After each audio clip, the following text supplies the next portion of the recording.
بسم اللہ الرحمن الرحیم۔ آج بہت ہی افسوسناک واقعہ پیش آیا جو قومی سطح پہ بڑا واقعہ ہے اور جس کے اثرات بھی قومی سطح پہ ہو سکتے ہیں، ہوں گے۔ عمران خان پر حملہ ہوا ہے جس میں وہ فائر انجری اس کی ٹانگ پہ آئی ہے اور وہ زخمی ہو گئے، لیکن ان کی زندگی محفوظ ہے اور وہ بچ گئے ہیں۔ یہ بہت افسوسناک واقعہ ہے، اس کی جتنی بھی مذمت کی جائے وہ کم ہے۔ ہماری سیاست پچھلے تقریباً 10 سالوں سے بڑی پولرائزیشن کا شکار ہو گئی ہے۔ عوام تراشی، ایک دوسرے کے ساتھ بدتمیزی، ایک دوسرے کی تذلیل، ایک دوسرے کو چور ڈاکو کہنا، ایک دوسرے اپنی سیاست کے سیاسی فائدے کے لیے گالم گلوچ اور ذاتی حملوں پہ، کردار کشی پہ اتر آنا ایک عام سی بات ہو گئی ہے۔ پولرائزیشن بڑھ گئی ہے، وائلنس سیاست میں آ گیا ہے، تخریب کاری، بدتمیزی، بد تہذیبی آ گئی ہے، قوم کو تقسیم کرنے، احتجاج کے نام پہ خانہ جنگی اور انتشار پھیلانے کی سیاست شروع ہو گئی ہے۔ اس کا انجام اتنا برا نظر آ رہا ہے کہ پاکستان انتہائی درجے کی مشکلات میں پہلے ہی پھنسا ہوا ہے۔ اقتصادی مشکلات ہیں، انتہا درجے کی اقتصادی مشکلات ہیں۔ پاکستان اقتصادی طور پہ بہت کمزور ہو گیا ہے، قرضوں کے جنجال میں اتنا پھنسا ہوا کہ کئی سال کی آمدنی سے زیادہ قرضے لے لیے ہیں۔ مختلف اپنی جائیداد، پراپرٹیز، ایئرپورٹس، موٹر ویز، انسٹالیشنز گروی رکھی ہوئی ہے، power plants ETC۔ Foreign policy جو ہے، ورلڈ پالیٹکس چینج ہو رہی ہے، پاکستان کو ایڈجسٹمنٹ کے لیے اس میں بڑے اہم فیصلے کرنے ہیں اور بہت سوچ سمجھ کر بڑی آرام سے، بڑی کیلکولیشن کے ساتھ فیصلے لینے ہیں۔ ملک کے اندر آئینی، قانونی، سماجی، سیاسی، اخلاقی بحران ہے۔ وہ سیاستدان، وہ لیڈر جنہوں نے قوم کو اکٹھا کرنا ہے، قوم میں اچھے رویے پیدا کرنے ہیں، قوم میں پیار محبت پیدا کرنا ہے، قوم میں بھائی چارہ پیدا کرنا ہے، قوم میں اخوت پیدا کرنا ہے، قوم کو اکٹھا کر کے طاقت دینی ہے، وہ قوم کو لڑانے اور خانہ جنگی کروانے کی درپے ہیں۔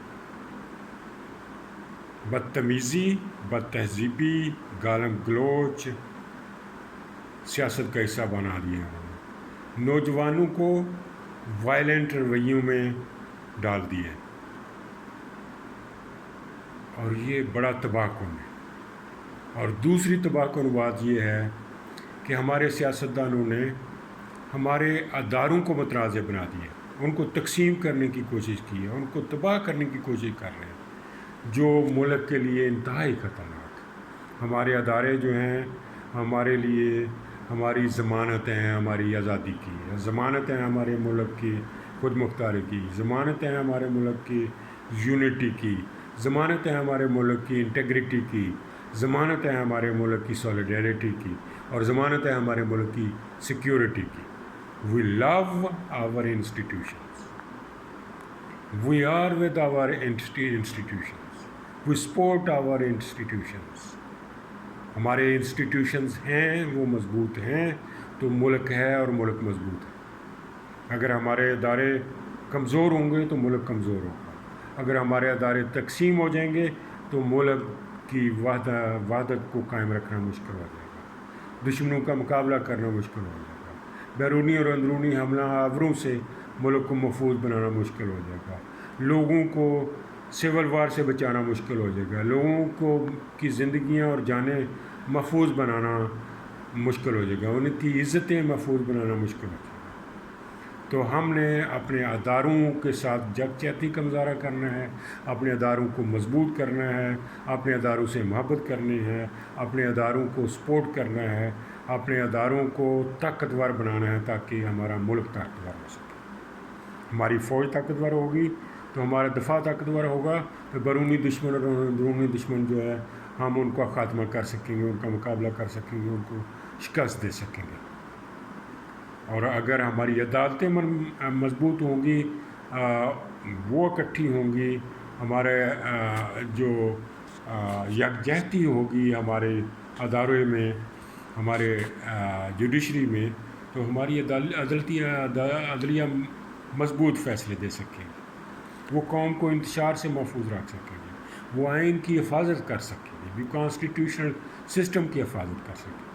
لیکن انفارچونیٹلی جو ہمارے سیاستدانوں کے رویے ہیں، جو ان کی چالاکیاں ہیں، جو ان کی ٹیکٹسز ہیں، جو وہ اپنے سیاست اور اقتدار کو حاصل کرنے کے لیے، اپنی سیاست کو کامیاب بنانے کے لیے، لوگوں کی حمایت حاصل کرنے کے لیے، الیکشن جیتنے کے لیے، لوگوں میں پاپولیرٹی گین کرنے کے لیے، اور لوگوں میں اپنی اہمیت بنانے کے لیے جو سیاست، جو انداز، جو طریقے، جو سازشیں، جو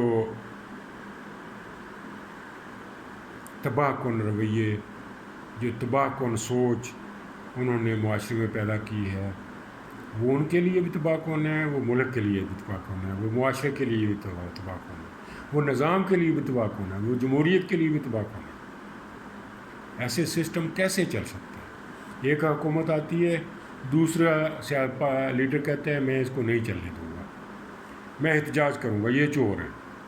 اور دوسرا آتا ہے تو دوسرے کہتے ہیں یہ نااہل ہے، یہ چور ہے، تو ہم اس کو نہیں چلنے دیں گے.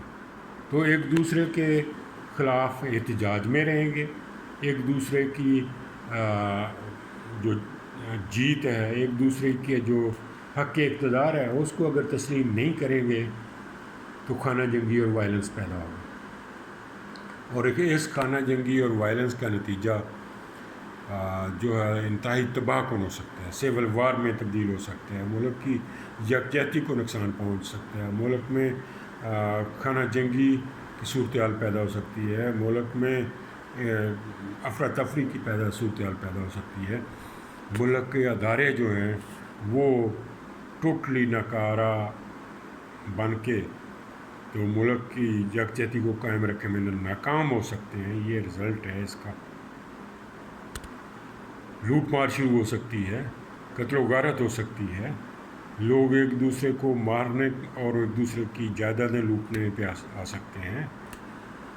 یہ انقلاب باتیں ہیں، صرف انقلاب کردار سے ہوتا ہے، کریڈیبلٹی سے ہوتا ہے، پروگرام سے ہوتا ہے، اور لوگوں کے لیے ہوتا ہے، لوگوں کو بہتر ان کی زندگیاں بنانے کے لیے ہوتا ہے. یہ نہیں کہ وہ اقتدار حاصل کرنے کے لیے اقتدار کے انقلاب کے نعرے لگا کے اور خانہ جنگی کروا کے اور خون خرابہ کروا کے اقتدار حاصل کرنے کے لیے ہوتے ہیں. انقلاب جو ہے پھر ہمارا ملک، ہمارے ملک کے حالات، ہمارے ملک کا جغرافک پوزیشن، ہمارے ملک کی جو ہے مختلف جہتی جو ہمارے سوچیں ہیں، مذہبی ہے، مذہب کے اندر فرقہ واریت ہے، سیاسی ہیں، علاقائی ہیں، علیحدگی کی تحریکیں ہیں، جو ٹیررزم ہے، تو یہ ہمارے لیے تو پہلے ہی انتہا کے خطرات موجود ہیں جو ہمارے لیے بہت ہی تباہ کن ہو سکتے ہیں۔ تو ہم نے اپنے اداروں کو بچانا ہے، اپنے ملک کو بچانا ہے۔ ہمارے سیاستدانوں کو ہوش کے ناخن لینے چاہیے، آپس میں بیٹھنا چاہیے، سسٹم کو بچانے کے لیے کام کرنا چاہیے۔ کوئی چارٹر آف گورننس اور چارٹر آف اکانومی اور چارٹر آف ڈیموکریسی جو ہے وہ طے کر کے اس پہ عمل کرنا چاہیے، اور اپنے اداروں کو مضبوط بنانے کے لیے، ان کو طاقتور بنانے کے لیے، ان میں یکجہتی پیدا کرنے کے لیے، ان کو ایفیشینٹ بنانے کے لیے قوم کی سپورٹ ان کو دینی چاہیے۔ پوری قوم کی متفقہ سپورٹ اپنے اداروں کو دے کے ان کو مضبوط کرنا چاہیے تاکہ ہم مضبوط ہو سکیں، ورنہ یہ نظام نہیں چلے گا، یہ نظام ناکام ہو جائے گا، اور اس نظام کے ناکامی کی صورت میں ہمارے سیکورٹی اداروں کو مجبوراً قدم اٹھانا پڑیں گے جو مارشل لاء کی طرف بھی جا سکتے ہیں، کیونکہ حالات مارشل لاء پیدا کرنے، مارشل لاء لگوانے کے لیے پیدا کیے جا رہے ہیں۔ اور اگر ایک سیاستدان، ایک پارٹی دوسری پارٹیوں کو اگر 8-10 مہینے برداشت نہیں کر سکتی، وہ ان کو کہتی ہے کہ یہ چور ہیں، وہ عدم اعتماد کر کے حکومت میں آ گئے ہیں، جو آئینی راستہ تھا، یہ بھی عدم اعتماد کریں اور ان کو نکال دیں۔ اگر نہیں کر سکتے تو 8 مہینے رہ گئے ہیں ان کے اقتدار کے، اس کے بعد انٹرم گورنمنٹ آئے گی اور 10 مہینے بعد الیکشن، تو یہ انتظار کریں۔